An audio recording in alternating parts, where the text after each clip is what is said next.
You speak about the omnicentric mind. What do you mean by that? Human beings at this stage of evolution, we have what we call monological mind and monoparadigmatic mind, which means you have a single logic and one paradigm at a time. So you have a way of understanding and a way of thinking, way of acting in particular way. And when you come across other people, their thought, their ideas, you interpret their ideas through your monologic and through your paradigm. So when you come across different culture,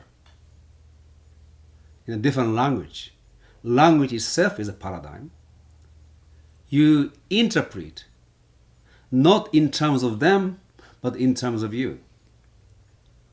So mutual understanding takes place very rarely today. People think they understand each other, but they don't. They only interpret through their own filters. So two people are talking, not dialogue, two-way monologues. This is one of the fundamental causes of conflict that exist on this planet.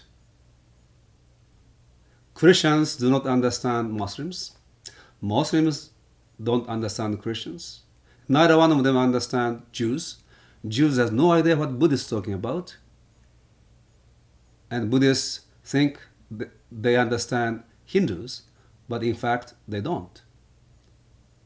They all think they understand each other, but none of them understand each other. So,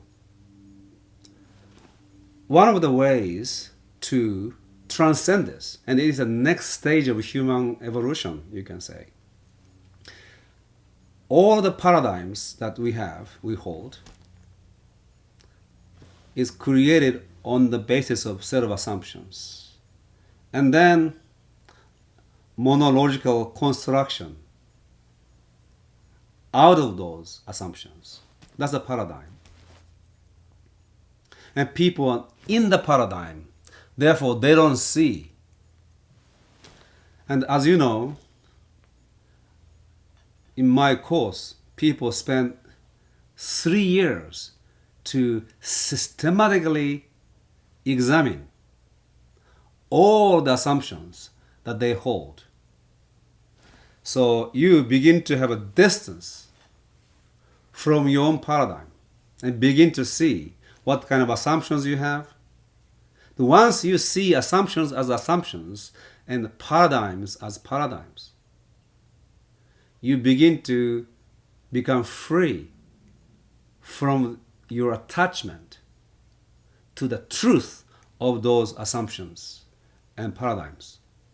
So long as you are in the paradigm, inside the assumptions, you take it for granted that it is true. It is right. But once you see this as assumptions, you see it may be true sometimes, but not all the time. Some assumptions, some paradigms are better for something. So this I call trans-paradigmatic mind and dialogical mind as opposed to monological mind. This is a tremendous freedom,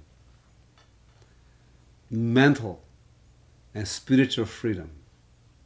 Then, once you achieve this freedom, when you are with somebody, you can enter into that person's paradigm and understand what she or he is saying or thinking in terms of his or her own paradigm. That's understanding. You stand under that paradigm.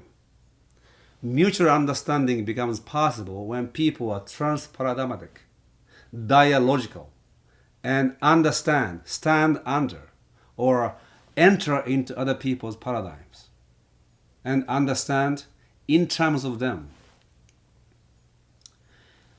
This is what I call omnicentric mind. Mind that is free from paradigms, the mind that is capable of entering into any paradigm, and mind that creative enough to create new paradigm, new set of assumptions based on the reality that confront them. So that is omnicentric mind. And this corresponds to the structure of the universe. We are talking about geocentric, heliocentric model. So before Copernicus, except for a few Greek astronomers, people believed, including Aristotle, the center of the universe to be the earth. Then came Copernicus, reviving ancient notion of heliocentric universe, and claimed that the center of the universe is actually the sun. But he didn't really change much except the center from the earth to the sun. The rest of the cosmology from Ptolemy remained. Then came the man, one of my great heroes, Giordano Bruno, who said, universe has no center. There is no particular center. Our sun is one of the infinite number of stars.